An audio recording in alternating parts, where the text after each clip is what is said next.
사사기 9번째 시간인데요. 먼저 제가 이제 수요일과 주일 계속 사사기를 하기 때문에 잠깐 지난 수요일 날 드렸던 말씀을 요약을 해드리겠습니다. 그 사사가 이제 처음에 훌륭했던 네 명의 사사, 아주 훌륭했던 네 명의 사사에 이어서 나중에 이제 뒤에 나오는 사사들은 굉장히 망가지는 사사들인데 그 중간에 누가 끼어 있다고 했습니까? 지금 말씀드리는 기드온, 반반 사사, 반은 훌륭하고 반은 훌륭하지 못한 반반 사사 기드온이 되는데, 이 기드온의 가장 큰 특징은 겁쟁이라고 그랬습니다. 왜냐하면 이 사사기는 아주 치밀하게 기획이 된 책인데 첫인상부터 이 기드온의 첫인상부터 몰래 숨어서 밀을 포도주 틀에서 타작하는 아주 이제 겁쟁이의 모습을 처음부터 보여줍니다. 그래서 그냥 독자들이 첫인상에 이 기드온 굉장히 겁쟁이구나, 이렇게 첫인상이 들게 하는 거죠. 그리고 우리가 잘 아는 대로 그 후에도 끊임없이 하도 겁이 많아서 계속 하나님께 하나님, 제가 이게 도저히 이게 무서워서 안 되겠습니다. 기적을 하나 더 보여주십시오. 또 더 보여주십시오. 계속 기적을 요구를 하죠. 겁이 많아서 그런 거예요. 그 전에 나왔던 사사들과 비교를 해보자면 에훗은 얼마나 이 용감했는지 혼자서 홀홀단신으로 적의 왕궁으로 들어가서 왕을 암살하는 이렇게 용감했던 사람이죠. 그리고 그 다음에 삼갈이라는 사사는 그 막대기 하나로 600명을 죽였으니 얼마나 용감하겠습니까? 이거 뭐 이 사람의 용감이라는 것은 뭐 말할 수도 없죠. 그 다음에 여자 드보라, 여자가 얼마나 용감했는지 남자 군대 장관도 벌벌 떨고 있는데 이 여자가 얼마나 용감한지 모르겠어요. 그러니까 이 앞에 나온 사사들이 그렇게 용감한 거에 비하면 기드온은 정말 겁쟁이였다. 정말 너무 그 극과 극 대조가 되는 거죠.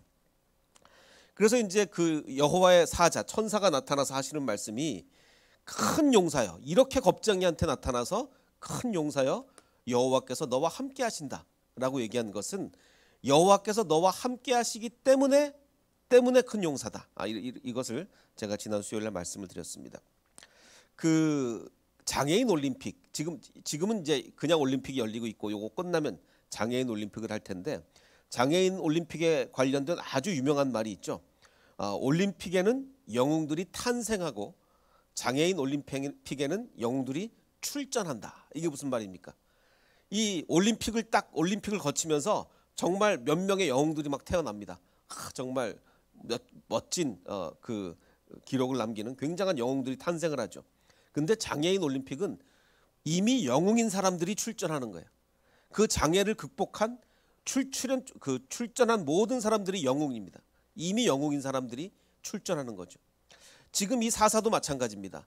이 앞에 나왔던 네 명의 사사는요, 이미 영웅, 물론 이제 하나님의 시각에서는 뭐 인간의 영웅이라는 게 있을 수 없지만 적어도 인간들이 볼 때에는 이미 영웅인 사람들이 출전하는 거예요. 에훗, 그 장애의 몸을 가지고 정말 단신으로 적군에 들어가서 왕을 암살해서 얼마나 영웅입니까? 그러니까 이미 사사가 될 때부터 모든 장애를 극복하고 뭐 여성이었던 드보라, 뭐 이미 영웅인 사람들이 출전하는 거예요. 근데 이 기드온은 다릅니다. 영웅이 돼가는, 정말 영웅 아닌데, 이 사람은 뭐 누가 봐도 영웅 아닌데 하나님이 영웅 만들어 주시는 거죠. 자, 17절을 보면 기드온이 이렇게 얘기합니다. 지금 뭐 내가 너를 큰 영웅 만들어 주겠다 막 이렇게 가서 미디안을 쳐라 막 이렇게 말씀하시는데, 지금 나한테 말씀하시는 분이 정말로 주님이시라는 증거를 보여달라라고 이렇게 얘기합니다. 이건 어떻게 보면 당연한 거예요. 왜냐하면 내가 지금 헛거를 보는 건지 아니면 무슨 사탄이 나를 와서 뭐 시험하는 건지 아니면 정말 주님인지를 알아야 될 거 아닙니까? 그래서 지금 나한테 말씀하시는 분이 주님이라는 좀 증거를 보여달라라고 하면서 내가 그러면 얼른 가서 예물을 가져올 테니 그때까지 떠나지 말고 여기 계셔달라라고 얘기합니다. 그러자 그 천사가 오케이, 내가 당신이 돌아올 때까지 내가 여기 그대로 있겠다라고 얘기합니다. 자, 그래서 이제 얼른 집에 가서 뭘 막 준비하는데, 예물을 준비하는데, 자, 이제 앞으로 읽을 이 구절에서 강조되는 기드온의 이미지가 어떤 이미지인가? 과연 뭐 전사의 이미지인가? 아니면 다른 이미지인가 한번 보십시오.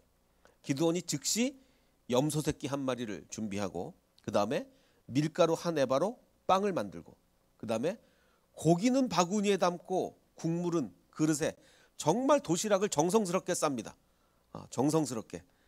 저는 이렇게 못합니다. 저는 이렇게 뭐 대충 싸가지가지 정말 뭐 고기는 바구니에 국물은 흘리지 않게 그릇에 정말 이렇게 못해요. 그리고 이제 상수리 나무 아래로 가서 천사한테 가져다 주는데, 그러니까 지금 이 사사기는 굉장히 디테일하게 기록된 책이라 그랬죠. 그러니까 여기서 강조하고 싶은, 사사기가 강조하고 싶은 기드온의 이미지는 굉장히 여성스러운 이미지예요. 막 정말 전사, 막 근육질의 전사의 이미지가 아니라 정말 겁 많고 여성스러운, 굉장히 뭐 도시락을 정성스럽게 싸는 이런 이미지라는 얘기죠. 그러자 이제 그거 예물을 가져오자 주님의 천사가 지팡이 끝을 내밀어서 지팡이 끝을 내미니까 그 바위에서 불이 나와서, 기적이죠. 바위에서 불이 나와서 그 예물들을 다 살라버렸습니다. 그리고 주님의 천사는 그야말로 뭐 뿅 하고 어떻게 사라져 버렸어요. 자, 그러자 이제 기드온이 내가 본 사람이 사람이 아니라 천사였구나, 주님의 여호와의 사자인 줄을 알고 슬프도소이다라고 얘기합니다. 와, 내가 여호와의 사자를 만났다, 정말 기쁘다, 이게 아니라 슬프도소이다. 이게 히브리어는 아하라고 얘기하는데 한국말로 번역하면 오호라 뭐 이런 뜻이, 뭐 슬프다, 물론 이제 슬프다는 뜻이 있긴 한데 오호라, 탄식하는 거야. 이 발음이 비슷하지 않습니까? 오호라하고 아하 비슷한데 오호라. 내가 여호와의 사자를 대면하여 보았도다. 왜 그러냐면 이제 모세 율법에 보면 여호와를 만나면 죽는다고 돼 있으니까 나 죽었구나, 이제 난 죽었구나, 이렇게 생각을 하는 겁니다. 자, 얼마나 겁이 많고 걱정이 많은 사람이냐면, 참 겁도 많고 걱정도 많은데 여호와를 만났으니 이제 내가 죽을 거다라고 생각을 한 거예요. 자, 근데 이게 말이 안 되는 게, 지금 나타나신 이유가 뭐예요? 나타나신 이유가 너는 가서 미디안을 쳐라, 이걸 위해서 나타나셨는데, 그 사명을 주기 위해 나타나신 건데 죽을 걱정을, 이거 내가 여호와 만났으니까 죽겠구나, 이거 말이 앞뒤가 안 맞잖아요. 지금 여기서 이건 뭘 얘기하냐면, 지금 기드온은 논리적 사고를 할 수 없는 심리 상태예요. 하도 겁이 많은, 이게 그렇잖아요. 정말 담대한 사람이 이런 걸 딱 겪었으면 하나님이 나한테 사명 주려고 나타나신 거니까 내가 죽지 않겠구나, 당연히 담대함을 알 텐데, 나 겁도 많고 걱정도 많고 이런 사람이니까 아이고 나 여호와 만났으니까 죽겠구나, 이렇게 생각하는 거죠. 논리적 사고를 할 수 없는 심리 상태입니다. 그러자 주님께서 다시 말씀하십니다. 천사는 사라졌는데 주님이 어떻게 말씀하셨는지는 모르겠어요. 방법은 잘 모르겠어요. 어쨌든 천사는 사라졌는데 계속 주님은 말씀하십니다. 안심해라, 두려워하지 말라, 너는 당연하죠, 죽지 않는다. 그래서 이제 그 얘기를 듣고 안심이 되니까 기드온은 거기 주님께 제단을 쌓아 바치고는 그 제단 이름을 여호와 샬롬, 평화, 여호와 샬롬이라고 불렀습니다. 그러니까 이 겁쟁이 기드온은 하나님이 나를 안 죽이시는구나 라는 그 안도감의 이름을 여호와, 하나님은 평화다. 그러니까 우리만 그냥 하나님 감사합니다 이거예요. 안 죽여주시니 감사합니다, 이런. 그러니까 정말 겁 많은 사람이에요. 자, 그러자 이제 하나님께서 그날 밤에 여호와께서 이제 기드온한테 다시 말씀하십니다. 자, 이제 네 아버지 집에 있는 7년 된 둘째 수소를 끌고 와라. 이게 참 해석하기가 어려운데, 자, 7년 된 둘째 수소를 끌고 와라. 이게 무슨 말이냐면, 아마도 뭐 태어난 어린 송아지도 아니고 뭐 나이 많은 소도 아니고 7년 된 소를 데리고 오라는 걸 보면, 지금 미디안의 압제가 시작된 해가 7년째입니다. 아마 이제 그걸 상징하는 것 같아요. 그래서 니네 아버지 집에 있는 여러 소 중에서 7년 된 소. 근데 이제 둘째 수소가 이게 해석이 전혀 안 됩니다. 이게 뭐 학자들마다 별의별 학설이 다 있는데, 그래서 둘째 수소가 과연 뭐냐. 그래서 이제 뭐 사실 이거는 해석이 불가능합니다. 그래서 뭐 아마도 뭐 첫째, 그러니까 7년 됐다는 의미가 미디안의 압제가 시작된 걸 의미하니까 뭐 둘째라는 의미도 아마 뭐 미디안과 무슨 관계가 있지 않나. 어쨌든 해석은 불가능해요. 어쨌든 그 둘째 수소를 끌고 와서 네 아버지 집에 있는 바알의 제단, 그 아버지 집이 어떤 집이냐면 바알 신을 섬기는 그 마을에 바알 신 우상 숭배 본거지였던 거예요. 아버지 집에 있는 바알의 제단을 헐고 그의 곁에 있는 아세라 상을 찍어라. 바알과 아세라는 어떤 관계입니까? 부부 관계죠. 남자신 바알, 여자신 아세라, 이렇게 부부 관계인데, 아세라는 이게 나무로 만든 신입니다. 나무로 만든 아세라상을 찍어라. 그래서 그 대신에 이제 여호와를 위하여 거기다 제단을 쌓고 그 둘째 수소를 가져온 걸 잡아서 네가 찍은 그 아세라 나무, 그 아세라 그 나무로 만든 여신이니까 그걸 찍어서 만든 장작으로 번제를 드려라. 이렇게 말씀하는 겁니다. 그러자 이제 기드온이 종 10사람을 데리고 갑니다. 종을 다 데리고 간 게 아니라 10사람을, 그러면 그 집에 종이 10명이 훨씬 넘었다는 얘기예요. 그러니까 굉장히 유력한 집안이었습니다. 유력한 집안. 여호와께서 이제 그에게 말씀하신 대로 이제 행하는데 그냥 하진 못하고 아버지도 두렵고 아버지도 그 감이 다 정말 이 동네 사람들이 날 가만두지 않을 것 같아요. 그게 너무 두려워서, 그러니까 겁만 타. 이 기드온은 너무 겁이 많아요. 두려워함으로 그 일을 감히 낮에 행하지 못하고 밤에 몰래 행하게 됩니다. 자, 이제 그러자 밤에 이제 그 뭐 아세라도 찍고 뭐 하나님께 제물 드리고 그랬어요. 그러자 이제 그 성읍 사람들이, 잘 보십시오. 그 성읍 사람들이 아침에 일찍 일어나 봤습니다. 뭘 봤어요? 바알 제단이 허물어진 걸 봤어요. 자, 그러면 남의 집 안에 있는 바알의 제단이 허물어진 걸 왜 아침 일찍 봅니까? 다른 동네 사람들이. 자, 바알의 제단이 파괴되었으며 그 곁에 아세라가 찍혀 있고 새로 쌓은 단 위에 둘째 수소가 받쳐진 걸 봤는데, 이거를 남의 집에 있는 제단 허물어진 거를 아침 일찍 봤다는 얘기는 그 아버지의 집이 그 바알 제사의 중심지였다는 거예요. 아침마다 사람들은 가서 그 제단에 가는 거예요. 그 아버지의 제단에. 그 얘기는 뭘 얘기합니까?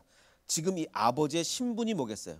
기드온 아버지의 신분은 아마도 바알 제사장이었을 거다. 바알 제사장. 그러니까 이 기드온 입장에서는, 야, 우리 아버지가 바알 제사장인데 내가 그 제단을 찍고 거기다가 여호와께 번제를 드리고 그러면 우리 아버지도 나를 죽일 거고, 아버지도 동네 사람들도 분명히 나를 죽일 거다. 그 두려움을 가지고 있었던 거예요. 그 뭐 제가 읽어본 책은 아닌데 제목이 재밌어서 한번 소개를 해드립니다. 자, 기드온이 두려워한 일, 아버지도 나를 죽일 거고 동네 사람도 나를 죽일 거다. 이 기드온이 두려워한 일은 과연 일어나냐? 이 제가 읽어보지는 않았지만 제목이 재밌는 책은 걱정하지 마라. 우리가 하는 걱정의 90%는 안 일어난다는 거예요. 실제로 그렇지 않습니까? 여러분이 살다 보면 참 걱정을 하게 되죠. 이렇게 되면 어떡하나, 저렇게 되면 어떡하나, 이 걱정을 하게 되는데 실제로 우리가 걱정하는 90%는 안 일어난다는 거예요. 괜한 걱정을 하는 거죠. 그리고 티벳 속담에도 이런 게 있답니다. 걱정을 해서 걱정이 없어지면 걱정이 없겠네. 지금 이 기드온은 워낙 겁이 많으니까, 겁 많은 사람이 하는 게 뭡니까? 걱정이죠. 겁이 많으면 걱정을 해요. 기드온은 지금 우리 아버지가 날 죽일 텐데 동네 사람도 날 죽일 텐데 어떡하나 지금 걱정을 하고 있는데, 이제 동네 사람들이 와서 도대체 누가 이런 짓을 했냐, 누가 이 바알의 제단을 허물었느냐, 그들이 이제 캐묻고 조사를 하다가 이제 기드온이 이 일을 저질렀다는 것을 알게 됐답니다. 이 세번역 성경인데 이 세번역 성경이 너무 이 우상 숭배자들의 입장에서 번역을 한 게, 아니면 이게 기드온이 일을 저질른 게 아니잖아요. 정말 하나님의 일을 한 건데 기드온이 이 일을 저질렀다는 것을 알게 되었다, 이렇게 번역을 했는데 개역 성경은 기드온이 이 일을 행하였도다 뭐 이렇게 돼 있습니다. 자, 어쨌든 간에 그래서 이제 그 아버지가 그 아버지에게 이렇게 얘기합니다. 그 동네 사람들이 아버지 요아스에게 당신의 아들 끌어내라. 그는 죽어야 마땅하다. 자, 그럼 이제 이 아버지가 어떻게 나올 것이냐가 이제 중요합니다. 이 바알 신의 아마 제사장이었던 것 같은 이 아버지가 어떻게 나올 것이냐. 자, 기드온이 처음에 이제 여호와의 천사를 만났을 때 기드온의 자기 인식이 뭐였냐면, 내가 어떤 사람이냐면 우리 집안에서 내 위치가 뭐냐. 우리 집안에서 내 위치는 나는 내 아버지 집에서 가장 작은 자다. 나 별 볼 일 없는 사람이다. 집안에서. 이 말이 사실이라면 지금 아버지는 우리 집안에서 가장 별 볼 일 없는 기드온이 그랬으니 우리 집안에 지금 우리 제사로 먹고 사는 집안인데 내가 바알 신의 제사장인데 저 하찮은 아들 저거 죽여버려야 되겠다라고, 그때 당시 상황으로 볼 때는 충분히 그럴 만해요. 충분히 저거 별 볼 일 없는 아들 우리 가서 죽여버립시다. 충분히 그럴 만한데 아마도 바알의 제사장으로 추정되는 그 아버지의 반응이 어땠느냐. 아버지가 이렇게 반응합니다. 요아스가 자기를 둘러선 모든 사람한테 얘기했다는 거는 아버지도 굉장히 지금 위협을 당하는 거예요. 지금 누가 당신 아들 그랬죠. 당신 아들 가만두면 안 됩니다. 이렇게 막 둘러서서 아버지를 삥 둘러서서 얘기하는데, 둘러선 모든 사람한테 아버지가 이렇게 얘기를 합니다. 당신들이 바알을 구할 수 있단 말이요? 지금 자기가 자기 집에 바알의 제단이 있고 마을 사람들이 아침마다 와서 제사 드리고 자기가 바알 제사장인데 당신들이 바알을 구할 수 있단 말이요? 누구든지 그 바알의 편을 들어 싸우는 사람은 내일 아침에 죽음을 면치 못할 것이요. 만일 바알이 신이라면 자기 집에 지금 바알 신 평생 섬겨놓고, 만일 바알이 신이라면 자기의 제단을 헌 사람과 바알이 직접 싸우도록 해라. 왜 당신들이 나서서 그러냐. 이렇게 얘기하는 거예요. 정말 황당한 일이 벌어진 겁니다. 바알 신의 제사장이 바알이 만약에 신이라면 직접 싸울 거다. 이렇게 얘기하는 거예요. 정말 있을 수 없는 일이 벌어졌죠. 마치 모처럼 그 드보라 시절에 하나님이 예언을 딱 하시니까, 하나님이 예언을 하시니까 적군이 병거를 막 강가로, 말도 안 되죠. 왜 병거를 진흙에 다 빠지게 왜 병거를 강가로 갑니까? 근데 하나님이 그렇게 한다고 예언을 하시니까 뭐 적군이 말도 안 되는 판단 착오를 하는 거예요. 갑자기 모든 병거를 다 강가로 가질 않나. 그 적군의 장군을 여자가 죽일 거라 그러니까 이 적군의 장군 시스라는 갑자기 무슨 생각인지 여인의 장막으로 막 가질 않나.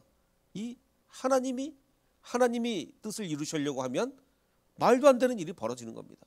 바알 신의 제사장이 바알이 진짜 신 맞아? 뭐 이러면서 정말 말도 안 되는 일이 벌어지는 거예요. 자, 이제 33절을 보면 이제 그때 미디안 사람들이 진을 쳤습니다. 미디안 사람들이 진을 쳤는데 이제 그 이스라엘을 다시 무찌르려고 진을 쳤는데 그러자 이제 여호와의 영이 기드온에게 임합니다. 그러자 기드온이 나팔을 불어서 이제 그 군인들을 모읍니다. 이스라엘 군인들을. 그래서 무리도 올라와 그를 영접했습니다. 그렇지만 지금 이 전력을 비교해 보면 지금 미디안 사람들은 메뚜기 떼 같다 그랬어요.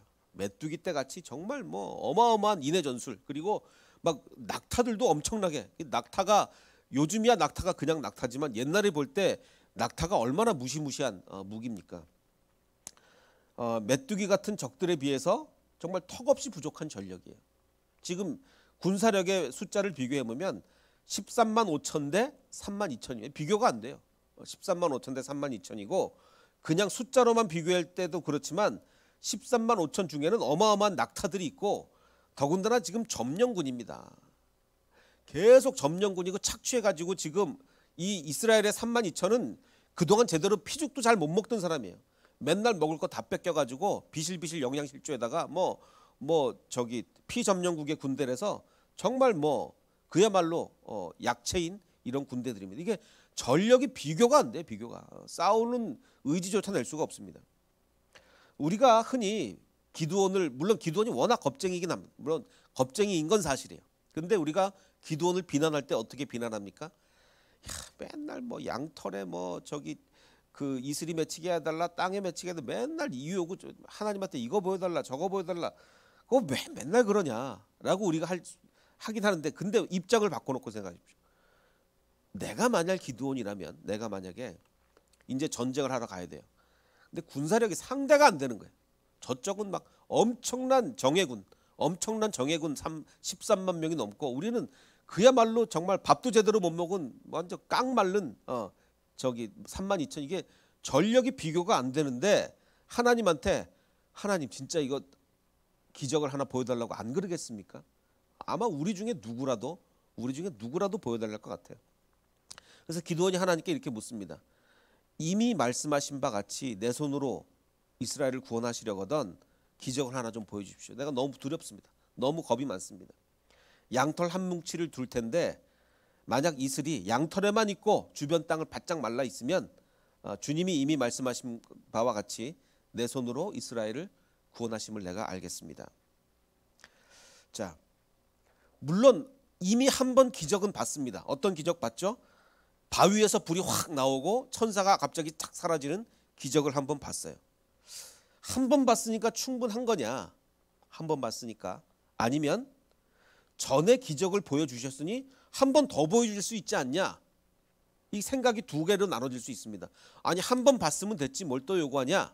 근데 그게 아니라 아니 하나님 그 전에 한 번 해주셨으면 또 해줄 수 있는 거 아니에요? 사실 우리 인간들은요 거의 후자가 됩니다.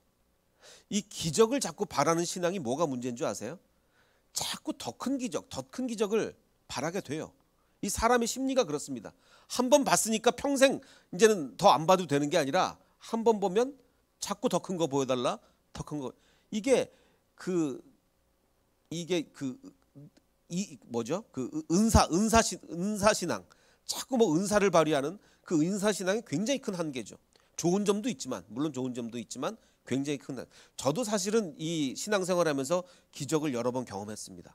근데 경험할 때는 정말 그 은혜롭고 좋은데 문제는 그게 자꾸 시험이 돼요. 어려움이 있을 때마다 하나님 그러면 이번에 또 더 큰 기적? 목사님 저도 자꾸 그렇게 생각을 하게 된다고요. 이게 기적을 여러 번 경험하는 게 꼭 좋은 것만은 아닙니다.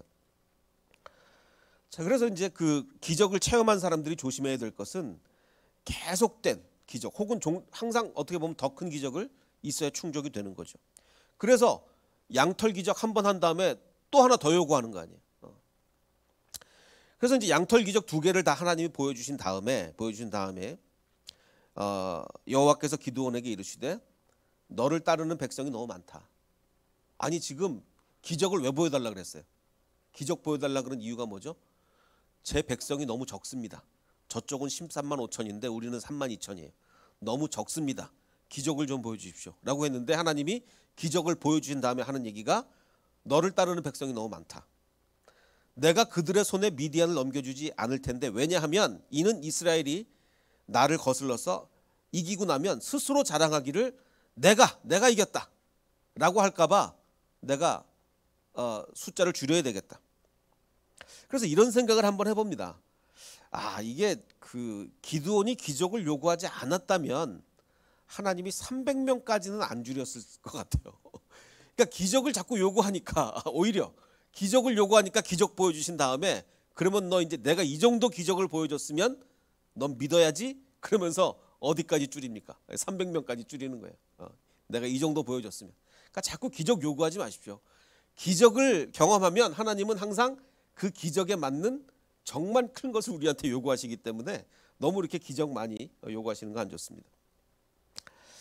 자, 그래서 하나님이 말씀하시기를 자, 내가 이제 그 군대를 줄여야 될 텐데 첫 번째 어떻게 줄이냐? 일단 두려워서 떨리는 사람은 돌아가라라고 이제 하나님 말씀하십니다. 자, 그러면 누가 제일 먼저 돌아가야 됩니까? 기드온이 제일 먼저 가야 돼. 기드온이 지금 제일 무서운데 어쨌든 이제 기드온이 자기가 뭐 책임자니까 돌아갈 수도 없고 그래도 자기는 기적을 또 봤으니까 그들 가운데서 3분의 2가 돌아갑니다. 2만 2천 명이 돌아가고 10,000명만 남았어요. 그럼 하나님이 왜 두려워 떨리는 사람을 돌아가게 했느냐? 신명기에 보면 이렇게 나왔죠. 적군과 싸우려 할 때 두려워서 마음이 약한 자가 있느냐? 그러면 집으로 돌아가라. 왜냐하면 그 사람들 때문에 다른 군인들도 더 낙심된다. 한 사람이 두려워하면 옆에 사람도 두려워하니까 그런 사람 없는 게 낫다. 없는 게 나니까 집에 가버려라. 그렇게 얘기합니다. 자, 그래서 이제 첫 번째 두려워하는 사람을 집으로 돌려보냈는데 문제가 뭐냐면 너무 많이 갔어요. 간 게 한 10분의 1쯤 갔다 그러면 오케이 이제 무서워하는 사람들 갔으니까 우리끼리 잘해보자 이렇게 될 텐데 3분의 2가 갔으니까 너무 많이 돌아가서 이제는 오히려 남아있는 사람들이 오히려 더 두려워하게 될 상황이죠. 이게 안 그래도 지금 군사가 적은데 3분의 2가 갔으니까 얼마나 더 두렵겠습니까? 자, 지금 하나님의 지금 목적은 뭐냐면 하나님의 목적은 스스로 자랑하기를 이겨놓고 내 손이 나를 구원했다. 그럴까봐 이제 내가 줄이고 우리 다 알지만 이제 우리가 아는 대로 나중에 몇 명까지 줄어듭니까? 이제 300명까지 줄어드는데 자, 그러면 하나님이 선택하신 300명은 우리가 맨날 기드온과 300명의 용사 이렇게 얘기하는데 마지막 남은 300명은 하나님의 머릿속에는 하나님의 의중에는 어떤 300명을 뽑으려는 게 목적이겠습니까? 어떤 300명? 근데 이 영화 300이라는 영화 이건 영화 제목도 마침 300이에요. 물론 여기 나오는 300과 관련은 없지만 정말 최고의 막강한 역사상 가장 막강한 전사 300명. 뭐든지 다 할 수 있는 최고의 근육질의 남자들 300명. 이거를 뽑는 게 하나님의 목적일까? 아니면 이렇게 해야 사람들이 우리가 이겼다 자랑을 안 하는 거냐? 아니면 이런 군인, 자 짧은 영상을 보겠습니다. 한번 보십시오. 어떤 군인들인지. 다시 한번 보겠습니다. 수류탄을 던지는데 밑에 떨어지고 가다가 넘어지고 자 지금 어떤 300명을 뽑아야 아 이건 진짜 우리가 한 게 아니라 정말 하나님이 했다. 우리는 도저히 이거를 이길 수 없고 정말 하나님이 해주신 거다. 어떤 300명을 뽑아야 되겠습니까? 정말 근육질의 초특공대 300명을 뽑으면 자기들이 했다고 그러지 않겠어요? 근데 이제 후자 같은 경우는 도저히 이런 사람 갖고 무슨 전쟁을 이깁니까? 근데 이럴 때 하나님이 승리를 주시면 어느 누가 이 사람들이 이겼다 그랬겠어요? 하나님이 하셨다 그러는 거지. 자 보십시오. 여호와께서 이르시되 2만 명이 2만 2천 명이 갔는데 아직도 많다. 물가로 내려가라. 내가 자 보십시오. 누구를 위하여 그들을 시험합니까? 지금 10,000명 남았는데 이제 300명으로 줄일 건데 300명으로 줄이는 게 누구를 위한 겁니까? 기드온을 위하여 300명으로 줄이는 거예요. 왜? 지금 10,000명을 데리고 나가서 전쟁에서 이기면 13만 명을 이기면 그래도 우리가 이겼다 이럴까 봐 내가 진짜 너를 위하는 길은 네가 한 게 아니고 하나님이 하셨다라고 고백하는 게 진짜 너를 위하는 거다. 그래서 내가 너를 위하여 300명으로 줄이겠다라고 하시는 거예요. 그래서 300명으로 줄이는 거는 기드온을 위한 겁니다. 이게 정말 중요한 겁니다. 하나님이 자꾸 우리를 코너로 모시는 것도 우리를 위한 거예요. 하나님이 자꾸 우리에게 뭔가를 제거하시는 것도 우리를 위한 거예요. 우리를 위한 겁니다. 아, 정말 하나님이 다 하셨습니다라는 고백이 나오게 하는 거죠. 오로지 영광을 주님께 돌리게 하는 것이 이게 바로 기드온을 위하는 겁니다. 이에 백성을 인도하여 이제 물가로 내려가매 여호와께서 기드온에게 이르시되 자, 두 급으로 나눠라. 개가 핥는 것 같이 혀로 물을 핥는 자들과 무릎을 꿇고 마시는 자들. 그러니까 이렇게 뭐 손을 떠서 먹는 사람들, 이렇게 완전히 머리를 물에다 팍 대고 그냥 벌컥벌컥 마시는 사람, 이 두 개를 분리해라 이렇게 이제 말씀하시는 건데, 그 제가 지난 수요일 날 수요예배 설교를 할 때 제가 지금 가급적이면 3년 전과는 계속 다른 관점도 다르게 사용하는 예도 다르게 계속 하려고 이제 지금 애를 굉장히 많이 쓰고 있는데, 지난 수요일 날은 제가 그럴 수가 없었다고, 적어도 뭐 관점은 다르게 봤는데 이게 예를 적용하는 면에서는 똑같은 걸 썼다고 말씀을 드렸는데, 그러면서 이제 예배가 끝나고 나니까 우리 전도사님 한 분이 이런 말씀. 이 전도사님은 굉장히 제 설교를 제일 열심히 듣는 분입니다. 일일이 다 필기해 가면서 정말 제 설교를 열심히 듣고 굉장히 공부도 잘하시는 전도사님인데, 이 전도사님이 예배가 끝난 다음에 이런 말씀을 하시더라고요. 목사님, 옛날 예를 굳이 바꿀 필요가 없다. 옛날 예를 또 써도 된다. 왜냐하면 3년 전의 설교가 전혀 기억나지 않는다. 그렇기 때문에 옛날 거를 뭐 다시 써도 아무 문제 없다. 이렇게 이제 얘기를 하셔서 요 지금부터 나오는 거는 옛날 거를 이제 그대로 또 좀 쓰도록 하겠습니다. 자, 3년 전에 했던 얘기를 좀 다시 한번 해보면, 3년 전 얘기를 우리가 옛날부터 이 해석이 내려왔어요. 옛날부터 어떤 해석? 왜 그 머리를 물에 팍 받고 벌컥벌컥 마시는 사람과 손을 이렇게 떠서 막는 사람 왜 이렇게 나눴느냐? 이렇게 벌컥벌컥 마시는 사람은 적이 오는지 안 오는지 뭐 아무 경계도 하지 않고 그냥 고개를 이렇게 숙이고 물을 마시는 거니까 이게 군인의 자격이 없다. 적에 대한 경계심이 없는 부적합한 군인이다. 반면에 이렇게 손으로 떠서 물을 마시는 자는 적이 오나 안 오나 이렇게 살피면서 물을 마시도록 살피면서 보는 진짜 군인이다. 그래서 이런 사람 300명을 뽑았다라고 옛날부터 이런 해석이 내려왔죠. 근데 이제 우리가 고민해 봐야 되는 것은, 하나님이 지금 병사를 줄여서 결국은 300명까지 줄이는 목적이 뭡니까? 지금 이렇게 전쟁을 잘하는 진짜 군인을 뽑는 거예요? 정말 이 사람은 전쟁 잘한다. 이 사람 뽑자. 이게 목적이 아니죠. 정말 아까도 말씀드렸듯이 정말 이런 그 영화 300에 나오는 그런 어마어마한 군인들을 뽑아 놓으면 결국은 자기들이 이겼다 그럴 거예요. 결국은. 그게 목적이 아니죠, 지금. 그리고 두 번째 질문. 손으로 떠서 마시는 사람들은 정말로 적군을 살피는 사람들일까요? 이게 왜 그러냐면 지금 우리 병력이 10명 있을 때와 10,000명 있을 때가 다릅니다. 10명 있을 때는 물을 마시면서 항상 저기 오나 안 오나 봐야죠. 10명밖에 없는데. 근데 10,000명이 있을 때는 어떻게 됩니까? 10,000명이 있으면요. 자기 옆에 지금 앞에 뒤에 다 누구밖에 없어요. 다 아군들밖에 없어요. 그럼 경계는 아군 중에서 경계 맡은 자들이 경계를 하는 거지. 지금 내 옆에도 이스라엘 군인이고 앞에도 뒤에도 다 10,000명인데 이스라엘 군인인데 무슨 물을 마시면서 경계를 합니까? 그러니까 이거는 이런 사람이나 뭐 경계를 할 필요가 없어요. 10,000명이면 경계 보는 사람이 따로 있습니다. 그래서 물을 떠서 마시는 것은 적을 경계하는 것과 아무 관계가 없어요. 그럼 적을 경계하는 것과 관계가 없다면 누가 어떤 사람이 입을 팍 대고 마시는 사람이고 어떤 사람이 손으로 싹 떠서 먹는 사람입니까?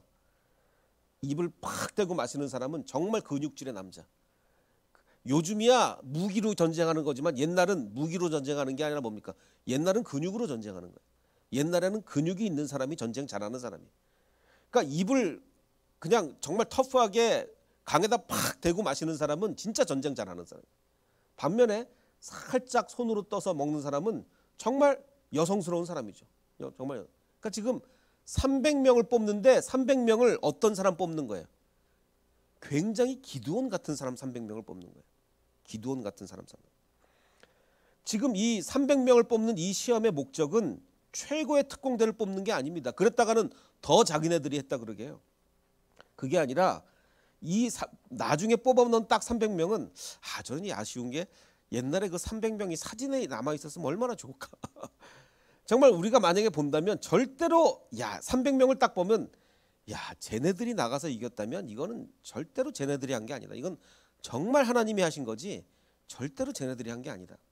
그게 목적인 거예요. 절대로 그들의 힘으로는 이길 수 없다고 할 만한 그런 사람을 뽑는 거죠. 마치 어떤 이 넘어지고 막 이런 사람들 지금 뽑는 거예요. 자, 근데 이런 사람들은 결코 숫자가 안 많습니다. 왜 안 많냐면 이미 겁 많은 사람 22,000명은 돌아갔거든요. 겁 많은 사람 22,000명 돌아간 중에 정말 전쟁 못할 것 같은 사람 300명을 뽑으려니 이게 숫자가 적은 거죠. 그래서 두려워하지 않고 남아있는 10,000명의 군인 중에 물을 떠먹을 사람은 아주 극히 소수였던 거죠. 그래서 하나님이 이렇게 말씀하십니다. 내가 이 물을 핥아먹는 300명으로 너희를 구원하며 미디안을 내 손에 넘겨주리니 남은 백성은 각각 자기 처소로 가라. 다 돌려보내고 300명만 남깁니다. 자, 여기서 정말 중요한 건 뭐냐면 기드온은 정말 겁쟁이라 그랬죠. 근데 이 겁쟁이가 기드온이 반반사사긴 하지만 정말 우리가 본받을 점이 많습니다. 이렇게 겁쟁이가 어떻게 300명 데리고 13만 명 무찌르러 갑니까? 이건 정말 우리가 본받아야 되는 거예요. 이렇게 겁쟁이 기드온이 300명의 병력만을 이끌고 13만 대군을 향해 진군했다. 그리고 그 300명의 정말 전투력 미달자들, 정말 전쟁 못할 것 같은 사람들이 결국은 그들을 무찌른다. 이건 놀라운 일입니다. 놀라운 일이에요. 사람들이 도저히 그들이 이겼다라고 말할 수 없는 그런 전쟁이 여기서 벌어지게 되는 겁니다. 자, 우리가 옛날에 기드온과 300명의 용사 300명의 용사. 근데 거기서 말하는 용사는 우리가 가졌던 이미지인 정말 막 기고리장대한 이런 용사가 아니라 근데 이 사람들이 사실은 진짜 용사예요. 왜 진짜 용사냐? 그토록 약한 사람들이 두려워하지 않고 13만 그 300명이 갈 수가 있겠습니까? 웬만하면 정말 믿음이 없으면 가겠습니까? 못 가죠.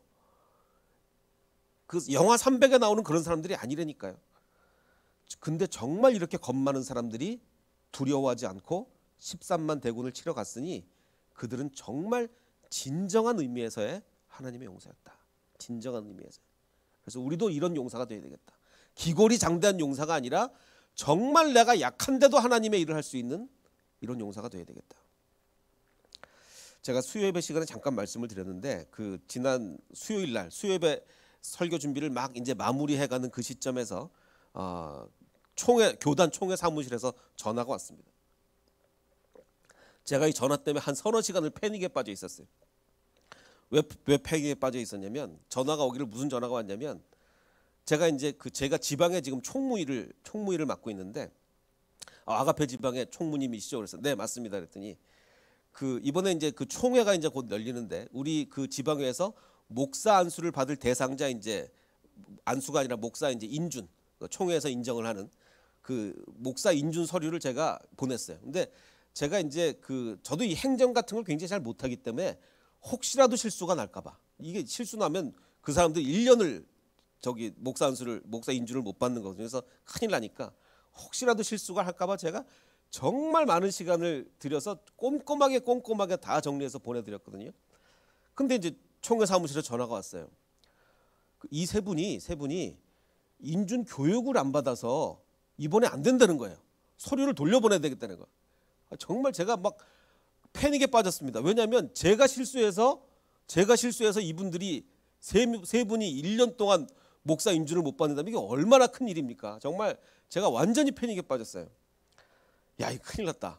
이게 내가 뭘 잘못했나? 그래서 뭐 정말 내가 했던 거 다 뒤지고 뭐 정말 뭐 별의별 일을 다 했습니다. 근데 뭐 안 나와요. 내가 뭘 잘못했는지. 그리고 막 세는 시간이 흘렀어요. 정말 막 패닉에 빠져. 차라리 내가 내 인준이 뭐 1년 뒤 미뤄져 이건 괜찮은데 제가 실수해서 다른 사람 3명이 그렇게 됐다면 이건 보통 일이 아니잖아요.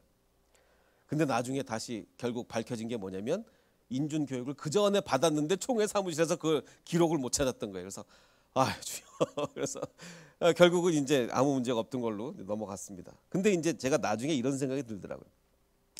만약에 진짜 제가 잘못한 거라면 결국은 이제 잘못한 것도 아니고 인준교육 받아가지고 이번에 다 이제 해결이 되는데 만약에 진짜 내가 뭘 잘못해서 그 세 분이 만약에 목사 인준을 1년을 늦추게 된다면 어떻게 될까라는 가정을 해봤습니다.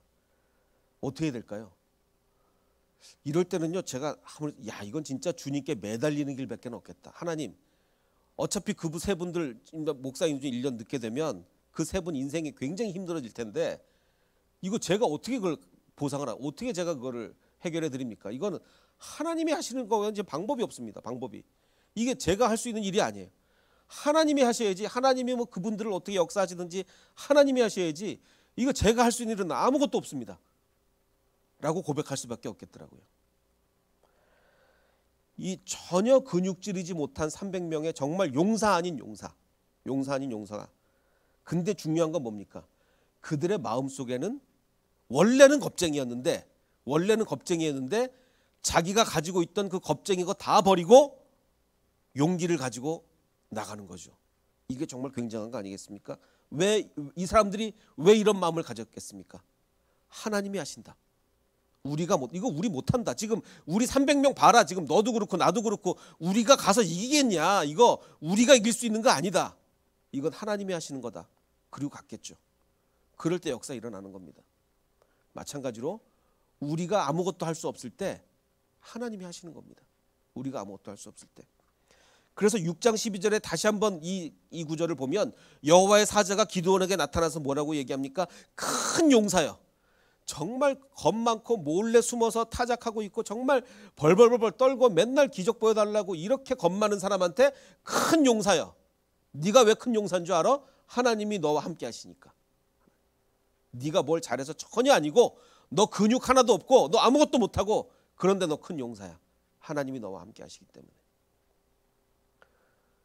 그래서 나는 아무것도 못하지만 하나님이 함께 하시기 때문에 큰 용사가 되는 저와 여러분이 되시기를 주님의 이름으로 축원합니다.